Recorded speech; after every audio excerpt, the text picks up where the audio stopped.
What if billions of taxpayer dollars were disappearing every year, not because of mistakes, but because of organized fraud? Now imagine that money being moved overseas, stuffed into suitcases, routed through criminal networks, and allegedly ending up in the hands of traffickers, terrorists, and luxury buyers.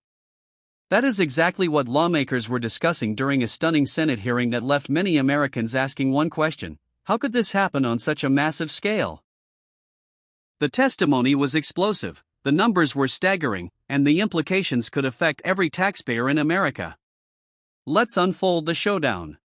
$9 billion. How much of this money has left Minnesota for overseas? Well, I arrived in 2017. The Child Care Assistance Program fraud, for which the program, I believe, is $130 million. The whistleblowers proved or showed us that they believe $100 million of that was fraudulent. We had a whistleblower come forward, actually publicly, and at that time we also discovered something new to me, which is the Hawala process of the movement of cash through our airports in Minneapolis, St. Paul. And what I've come to learn, and that year it was just coincidentally $100 million in fraud, suspected fraud, and $100 million went out in cash through the Minneapolis St. Paul airport. I've learned that. Tell us how that worked. $100 million in cash through the airport. In suitcases, back then it was $1 million out of crack. And so I've learned that in the year before it was about $74 million. Secretary Bessent I've tried for 2.5 years to get that number because I wanted to get a view of how many excess dollars are sent out from the program, from the community that's sending them. And in the last 2 years, it was $340 million each year. And so if you look at it, it's about a 25% increase over this period from 2017. That's $1.8 billion in cash. And I don't think the average citizen who works for their money understands how complicated it is to ship or to obtain $6 to $7 million of cash every single week of the year.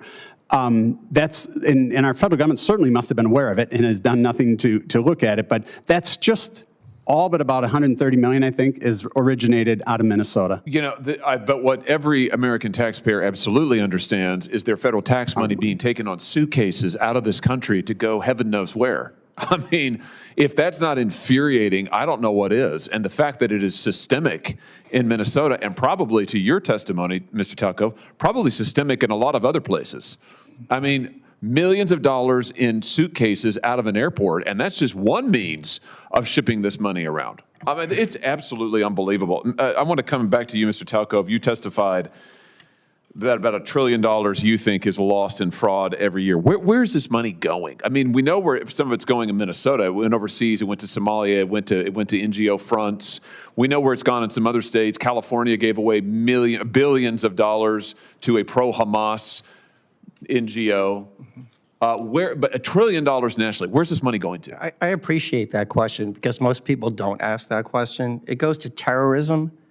It goes to child trafficking.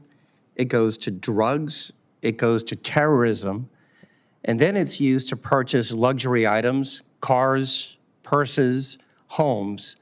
That's all funded by people like me that pay taxes. So you're telling me that the electrician who goes to work every day and clocks in and works his butt off and tries to earn just enough to be able to, make his rent, maybe have a kid or two, put food on the table, his tax money is being used to buy other people luxury items, cars, yachts, whatever else, and is going to fund terrorism and child trafficking? Yes, sir.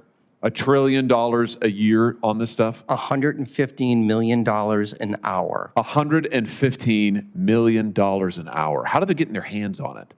What are we talking about here? Trends, national organizations, criminal networks? How do they get their hands on this money? They take advantage of antiquated government systems and processes. They go into programs that they know elected and appointed officials won't touch, and they can steal at scale. And what happened really was during the pandemic, between the PPP loans and the unemployment insurance, they learned a really valuable lesson. Government never runs out of money, and the probability of getting caught is virtually zero. I have it at 0.1%. So come back to the recommendations that you mentioned in your opening statement. What do we need to do to put a stop to this hemorrhaging of people's hard-earned money going overseas to finance child trafficking and luxury yachts? I mean, what needs to happen here? It's really simple. It's used every single day in the commercial sector. Front-end identity verification, you just don't get to say, I am who I say I am. Second, recertification of all the recipients. There is so much fraud right now in the benefit programs all across the country. We need to get a baseline. Third, this notion of a third-party independent audit. And finally, is involving federal law enforcement, like the Secret Service, to investigate it. The thing that people don't understand is that most of these beneficiaries, Senator, they're not real. Don't forget to like, comment and hit the subscribers button for more political and controversial showdowns.